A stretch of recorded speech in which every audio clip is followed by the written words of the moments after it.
My sister proudly handed out first-class tickets to everyone in the airport lounge, then slapped an economy boarding pass into my palm and sneered, "You're used to the back anyway." I stayed silent.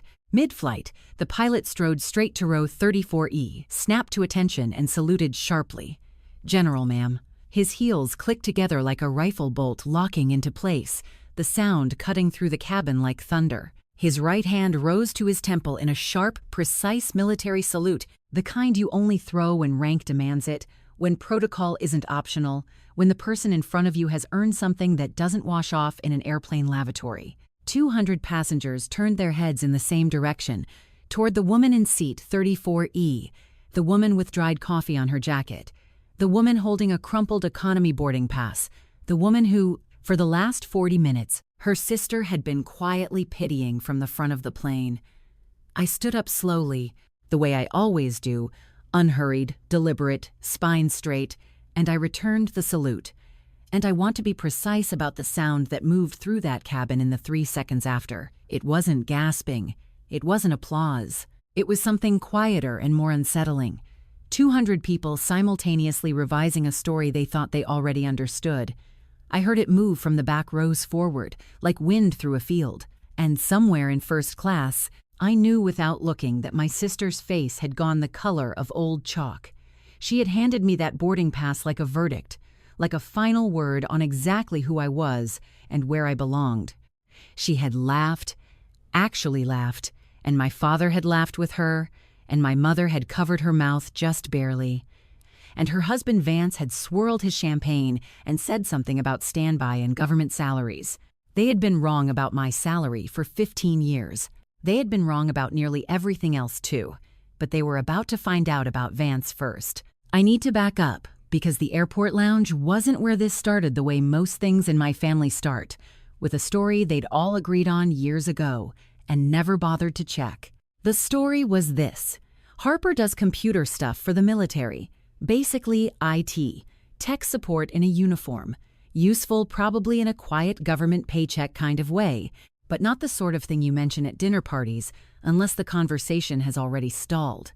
I never corrected them. I want to explain why, because I think people assume it was either humility or stubbornness, and it was neither. It was closer to efficiency. My family had a particular quality I recognized early. They were not curious about things that didn't directly affect them. You could correct them once, and they would nod, and then 2 months later the old version of the story would be back, unchanged, because the new information hadn't been useful enough to stick. So, I stopped correcting. My name is Harper Lynn Calloway. I am 38 years old. I hold the rank of Brigadier General in the United States Army, assigned to the Defense Cyber Operations Command, which I am not going to describe in detail because some of it is classified, and the rest of it would take longer than this story. What I will tell you is that I have been in this work for 16 years, that I have a security clearance that requires a background investigation longer than most people's employment histories, and that my government-issue phone, a hardened encrypted device that looks unremarkable and does things that would make a civilian's eyes water, goes everywhere I go, including seat 34E. I had been back in the continental United States for 11 days after a 7-month deployment when my mother called and told me the family was taking a trip to Hawaii, Arthur, and Sandra Calloway's 40th anniversary. Chloe, my younger sister by 4 years, and her husband Vance had organized everything. Flights, hotel, reservations, the whole architecture. It was generous. I told my mother I was glad. She said, "Ciao, Chloe got everyone's seats. Just use the confirmation she sends you." I said that was fine. I should have booked my own. My sister Chloe is the kind of beautiful that she treats as a professional qualification. She married Vance Aldridge 3 years ago at a venue that cost more than my first car, my second car, and a year's worth of groceries combined. Vance runs government contracting work, defense sector, he always said vaguely, aerospace and systems, and he wore it the way some men wear watches, conspicuously, constantly, as evidence. He had the particular confidence of someone who has never been told no by anyone he respected. I had met him 6 times before this trip. He had asked me what I did twice, listened for about 4 seconds each time, and pivoted back to himself with the ease of a man for whom other people's answers are just pauses between his sentences. I did not dislike him exactly. I was cautious about him. There is a difference. The confirmation email from Chloe arrived 3 days before departure. 1 booking for 4 passengers in business class, upgraded to first at the gate. Chloe, Vance, Arthur, Sandra. 1 separate economy booking. Harper, seat 34E, middle seat, row 34 of 38. I read it twice. I told myself it was a mistake. Tight booking window maybe. I emailed Chloe. She read it. I could see the read receipt and didn't respond for 18 hours. When she did, she wrote, "Oh no, that flight is totally full in business now. So sorry," with a little sad face emoji that she had clearly enjoyed typing. I checked the flight manifest through a channel that is available to me and not to most people. Business class was 62% occupied. I booked nothing else. I packed my old military backpack, canvas, worn at the straps, 1 embroidered patch from a unit I served with in 2014 that means nothing to a civilian and everything to anyone who's been there, and I drove to the airport. The VIP lounge at O'Hare was where it landed fully. My family stood together in a cluster near the window, holding their gold-trimmed first-class boarding passes the way people hold props in photographs, slightly too consciously, slightly too high. My father was in his blazer. My mother had the good scarf on.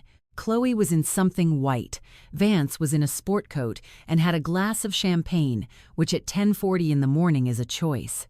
I walked in with my backpack and my economy ticket. Chloe saw me and something moved across her face. Satisfaction, I think, though she dressed it up as concern. She reached into her small leather bag and produced my boarding pass with the tips of 2 fingers. "Seat 34E, she said. The smirk was slight, but it was there. Right next to the bathroom. Should feel like home. My father laughed, a real laugh, easy, unguarded. My mother covered her mouth. Vance swirled his glass and said, "Honestly, you're lucky we didn't put you in standby. Government salary, right?" And then looked at my father like they were sharing something, and my father smiled like they were. I looked at the 4 of them for a moment, took in the whole tableau. "Thank you," I said, and took the boarding pass and picked up my backpack and walked to the economy line. I did not argue. I did not correct. I did not explain. I had learned a long time ago that the best response to people who have underestimated you is patience. Patience is its own kind of precision instrument. You keep it sharp. You put it away. You wait for the moment it's actually needed. I did not know, standing in that economy line, that the moment was going to come at 37,000 feet over the Pacific. But it did. Seat 34E was exactly what Chloe had promised. Narrow, middle. The lavatory was 1 row behind me, and the smell was already there before we'd left the gate. That particular blend of industrial sanitizer and recycled air that becomes deeply familiar on long flights and never becomes pleasant. The man to my left had his elbow confidently in the shared space. The woman to my right was already asleep against the window. I buckled in, stowed my backpack under the seat, and watched through the gap in the curtain as my family settled into their first-class pods at the front. Chloe glanced back down the aisle as she passed, found me with her eyes, and gave me a look that I can only describe as comprehensive. It took in the middle seat, the backpack, the worn jacket, and filed it all under something she had already decided. "Comfortable back here?" she said. "Very," I said. She laughed and kept walking. The flight took off at 12:08 p.m. For the first 20 minutes I read. I have a habit of carrying physical books on flights because it is one of the few environments where I cannot be reached, and I try to use it as such. Then Vance appeared. He came down the aisle from first class with the ease of a man who believes the world is organized for his comfort. He had a paper cup of coffee. He stopped at my row, not because my row was his destination, but because the turbulence had shifted slightly, and he'd grabbed the headrest, and when he steadied himself, the cup tilted. The coffee went across my left shoulder and down the front of my jacket. Hot, not scalding, but deliberate in the way accidents that aren't quite accidents always feel deliberate. Vance looked at the jacket, at me. "Military training doesn't teach you how to hold a drink," he said. Then he slid past me into the empty aisle seat like he had always planned to sit there, Just needed an excuse to claim the row, opened his laptop, and connected to the plane's Wi-Fi. I sat with the coffee cooling on my jacket and thought about what I wanted to do, not what I was going to do. I already knew that. I was thinking about whether it was proportionate, whether I was reacting to the coffee or to 15 years of accumulated erosion, whether the thing about proportionality is that sometimes the proportionate response to 15 years of small wounds is one very precise action. I decided it was. I looked at the edge of Vance's screen. Corporate login, a defense contractor logo I recognized. I will not name it here for reasons that will become obvious, but I will say it is a company with a DoD contract worth approximately $2.3 billion and a security protocol that is supposed to prevent exactly what I was looking at. A folder was open in the corner of the screen. The label read DoD SysA-12, Department of Defense System Architecture files, on a public airplane Wi-Fi network over the Pacific Ocean. I kept my face still. This is something you learn. Not in training exactly, but in the accumulation of moments where your face cannot be the thing that gives you away. I kept it still, and I reached into my jacket pocket and took out my phone. Government-issued, hardened casing, encrypted to a standard that most people have never had reason to understand. I opened a network analysis application and typed a single command. The aircraft Wi-Fi mapped in 11 seconds, 43 devices. Standard spread for a flight this size. Phones, tablets, laptops, the flight crew system, and then broadcasting in short encrypted packet bursts on a 6-second cycle. One machine that was not behaving like a consumer device, Vance's laptop. The packet pattern told me two things. 1, he was actively syncing files to an external server. 2, the encryption he was using was not the company's standard protocol. It was a third-party wrapper, the kind that is not authorized under any defense contractor security agreement I have ever reviewed, and I have reviewed more of them than most people know exist. I began mirroring his traffic silently. I want to be clear about what this means and what it doesn't mean. I was not hacking. I was observing transmissions that were being broadcast openly on a shared network. The legal distinction matters, though in this case the legal question that would eventually be asked was not about me. Vance finished his coffee and went to the restroom. He left the laptop open. I had 90 seconds. I used them. When he came back, he walked straight through first class without stopping at my row. He had already forgotten about me by then, I think. I was the seat 34E woman with coffee on her jacket. I was Harper, who did tech support in a uniform. I was the background character. He had no idea what was running on my phone. I leaned back and watched the data flow. For 40 minutes, it was just me and the data and the sound of the engines. Then the plane shook, not the gentle fluctuation of routine turbulence. This was structural, a sharp, hard drop that rattled the overhead bins and sent a plastic cup rolling down the aisle and produced the precise quality of silence that fills the cabin when 200 people simultaneously calculate their odds. The pilot's voice came through the intercom at 2:34 p.m. Ladies and gentlemen, this is Captain Walsh speaking. We are experiencing an anomaly in our primary navigation system and are initiating precautionary protocols. We expect to have more information for you shortly. Please ensure your seat belts are fastened. Precautionary protocols. I have heard pilots use that phrase. It is the phrase that means, "This is not nothing, but I need 45 more seconds before I tell you what it is." The curtain between economy and first class does not block sound particularly well, and I heard Chloe's voice cut through the cabin almost immediately.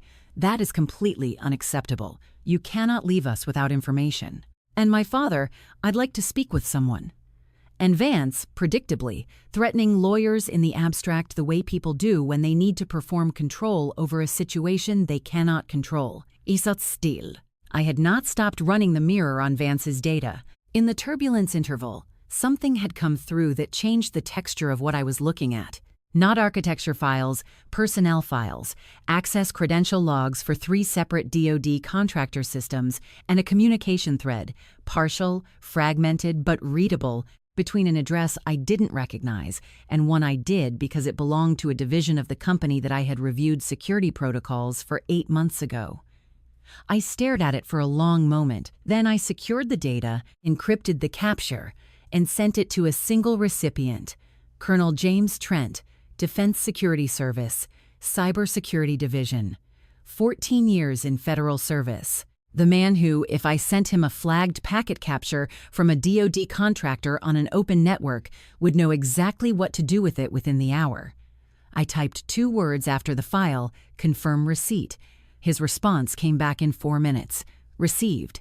Do not lose him. I put the phone in my jacket pocket and kept my hands very still on my knees. The cockpit door opened at 2:51 p.m. I heard it before I saw it. A different quality of sound from the front of the plane, the particular pressure shift of that door moving. Then footsteps, not the flight attendant's quick, efficient step. Longer, heavier, military cadence, though he was in a civilian captain's uniform. I had looked up Captain David Walsh when I checked into my seat assignment. Former naval aviator, 22 years active service, retired '06 before moving to commercial aviation. He had the posture of someone for whom military bearing had become structural, the way habits do when you keep them long enough. He walked through first class. My mother tried to flag him. He moved past her without slowing. Chloe stepped into the aisle and said something. I could hear the shape of it, the social authority she deploys in situations where she wants results. He walked past her, too.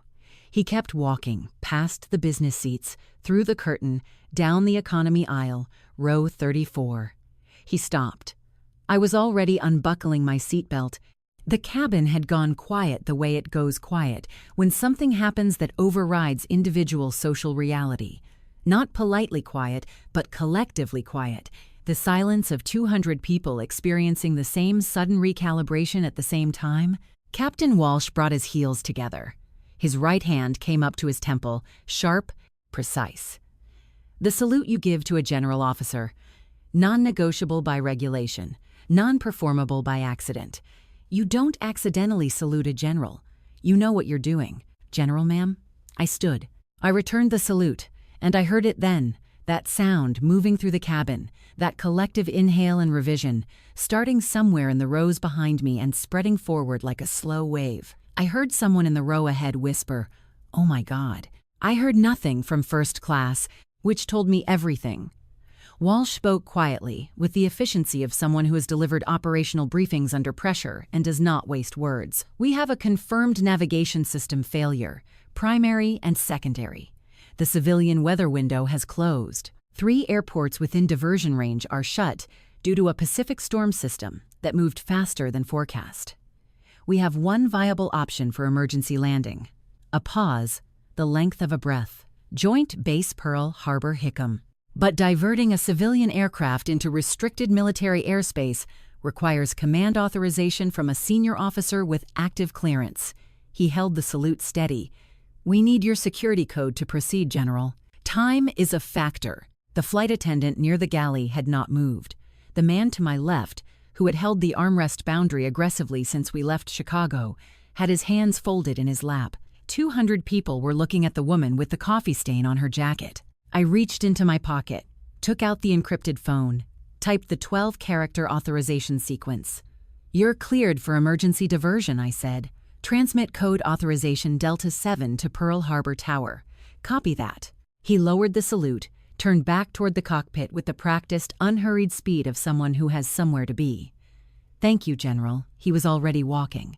I sat back down. My hands were in my lap, steady. I looked straight forward at the seat back in front of me and breathed. In first class, no one was talking anymore. I didn't need to look. I knew the shape of what was happening up there. The slow, involuntary dissolution of the story they had been running for 15 years. It doesn't happen all at once. It happens in stages. First, disbelief. Then the search for an alternative explanation. Then the moment when there isn't one. I waited. After about 90 seconds, Chloe appeared at the curtain. She stood there, and I made her wait, and then I turned and looked at her. My sister's face had no performance left in it. The smirk was gone. The ease was gone. The comfortable authority of someone who has always been the one distributing the boarding passes, gone. What was left was something I'd seen only a few times in our lives and always briefly. The real thing underneath. The girl who didn't quite know where she stood. She said, "Harper, I know about Vance." I said, not loudly, just clearly. She blinked. "What?" He's been syncing restricted DoD files to an unauthorized third-party server from an open network at 37,000 FT. I've had the capture running for the last hour. It's already been received and flagged by DSS. She looked at me for a long time. He wouldn't. I'm going to need you to go back to your seat, I said. Federal agents will meet the plane at Hickam. It will be easier for everyone if he hasn't been warned. The color that left her face did not come back. She went back to her seat. I looked out the window at the Pacific, enormous, flat, indifferent, and thought about the authorization code I just transmitted, and the capture file Colonel Trent was already processing, and the fact that in approximately 2 hours, we would be on the ground at a military installation, where Vance Aldridge was going to have a very different kind of conversation than the one he'd been planning to have in Hawaii. My jacket still smelled like his coffee. I left it on. We landed at Pearl Harbor Hickam at 4:47 p.m. local time. The approach was smooth. Walsh was a good pilot, former Navy, and Pearl Harbor Tower had cleared our lane the moment the Delta 7 code came through. There were 2 vehicles on the tarmac when the stairs came down. Not the SUVs people imagine from movies, just 2 dark government sedans.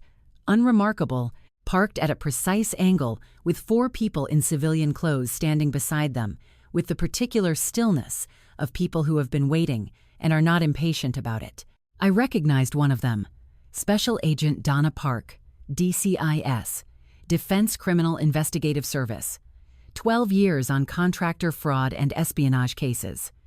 I had worked adjacent to 2 of her investigations. She was 44, Korean-American, 5'4", and had a reputation in the community for closing cases that other investigators called unworkable.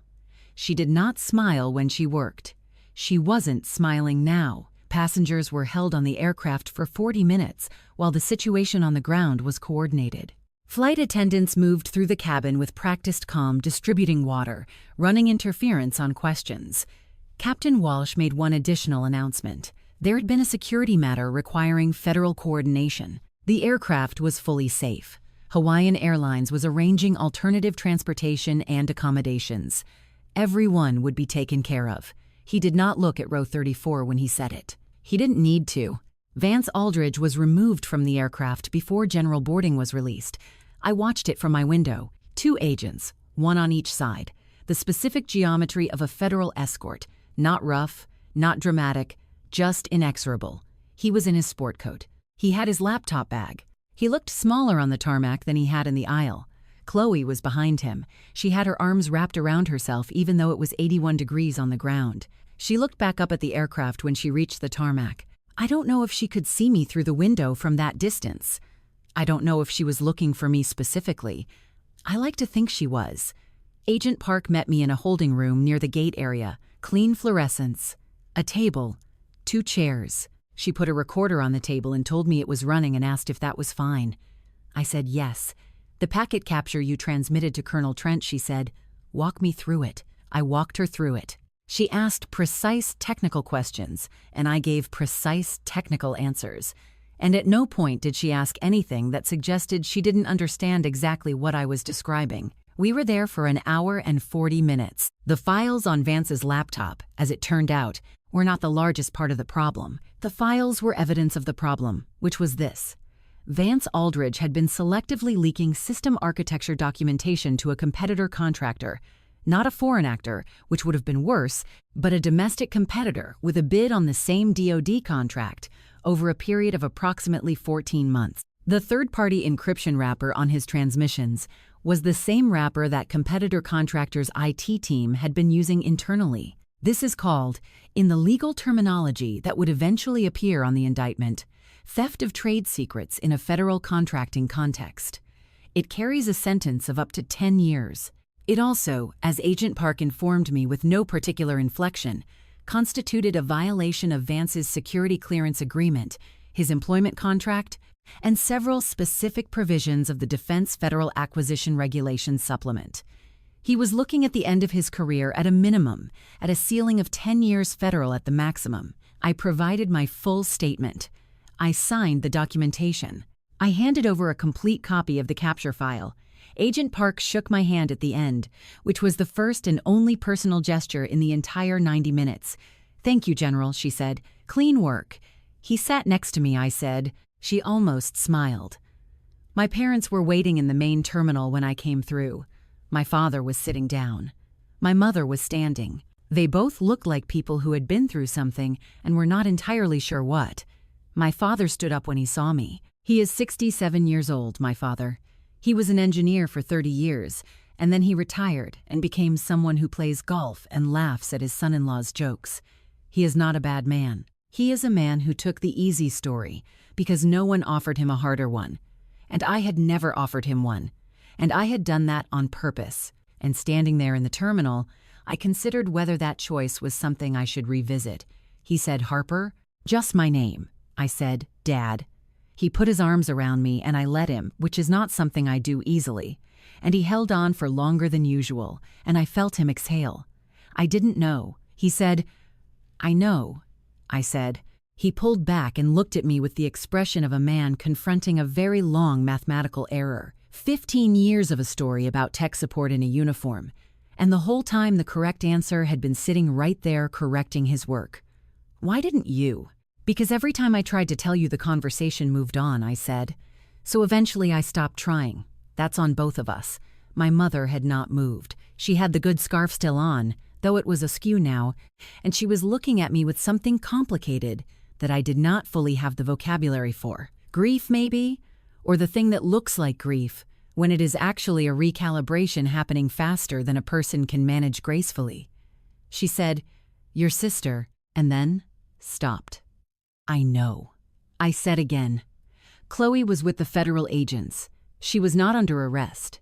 She had done nothing illegal as far as anyone could determine, but she was being interviewed as a material witness with knowledge of her husband's professional activities.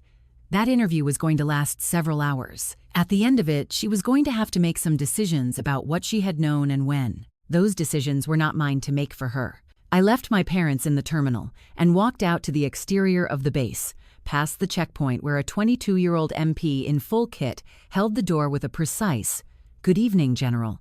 And I stood in the Hawaiian night air that smelled like salt and aviation fuel and the specific kind of warm dark that you only get at a military installation near the ocean. And I thought about all the times I had sat at my family's dinner table and listened to them explain my own life back to me. 15 years is a long time to let a wrong story run. I had let it run because correcting it felt like arguing, and arguing felt like needing something from people who had decided they already knew. But the thing about a story that isn't corrected is that it doesn't stay still. It grows. It gets passed around. It becomes the version everyone operates from. And eventually you're sitting in seat 34E with someone's coffee soaking through your jacket because the story says that's where you belong. I was not angry anymore. I want to be clear about that. Whatever anger I had, and there had been some quiet and precise and running underneath everything for years, had completed its work and was finished. The captain's salute had been the last piece of it, not because it was validation exactly, but because it was accuracy. The world had corrected its own record publicly at 37,000 FT in front of 200 witnesses and one live social media stream that Chloe had not gotten around to turning off before it happened. I checked my phone. 14 texts from numbers I didn't recognize, which meant people who'd been on the flight. 47 missed calls, which meant the story was already outside the aircraft. The clip of the salute, someone had filmed it of course because someone always films it, had been posted to 3 platforms and was being shared in real time. I put the phone away. Colonel Trent called at 9:15 p.m. He told me the capture file had been processed, the timeline had been reconstructed, the competitor contractor's IT team was being contacted, and Vance Aldridge's security clearance had been revoked as of 6:30 p.m. pending the full investigation. He said, "Good catch, General," in the way that people in this work say it. Not with surprise, because surprise would imply they'd expected otherwise, but with satisfaction. The satisfaction of a system working correctly. I said, "He sat next to me." There was a brief pause. "He really did," Trent said. Vance was formally charged 11 weeks later. Theft of trade secrets, violation of federal contracting regulations, unauthorized transmission of controlled technical data, His attorney entered a not guilty plea that no one in the relevant communities considered likely to survive contact with the evidence. The company terminated him the morning after the arrest. Chloe filed for separation 2 months after Hawaii. She did not call me to talk about it. She posted about it eventually, vague, curated, the language of a person performing a particular kind of strength. And I saw it because someone sent it to me. And I thought about her face on the tarmac, arms around herself in the heat, looking back up at the aircraft. I sent her one text, "I'm here if you want to talk." She didn't respond for 6 weeks. Then, one night at 11:40 p.m., my phone lit up. "I didn't know about the files," she wrote. "I need you to know I didn't know." I thought about it for a moment. "I believe you," I wrote back. That's a place to start. It is not a resolution. It is not the end of something or the beginning of something else. Not cleanly. It is just 2 people in their late 30s deciding, slowly and without ceremony, whether there is enough left to work with. I don't know yet, but I grew up with her. And despite everything, the boarding pass, the smirk, the easy laugh at my expense, she is my sister. And 15 years of a wrong story goes both ways. What I know is this. I flew back from Hawaii in first class on a military transport arranged by the base, because that is the arrangement when a general officer needs repatriation from an unplanned diversion. It is not a perk. It is just logistics. But the seat was wide and the light was good. And somewhere over the Pacific, the crew brought me coffee, hot in a proper cup, and I held it easily and looked out at the dark water 37,000 feet below. And I thought about seat 34E, about the man with the territorial elbow, and the lavatory smell, and the crumpled boarding pass, and the coffee soaking through my jacket and Chloe's face when she handed it over, and the particular quality of satisfaction she'd taken from it. She gave me that seat. Because of where she put me, I was sitting 3 rows from Vance when he opened his laptop. I've thought about that more than once. She handed me exactly the right seat to see exactly the wrong thing. The world doesn't usually land that neatly. When it does, you accept it. I accepted it. Thanks for watching, and remember, the craziest stories are still ahead. Subscribe so you don't miss the next one.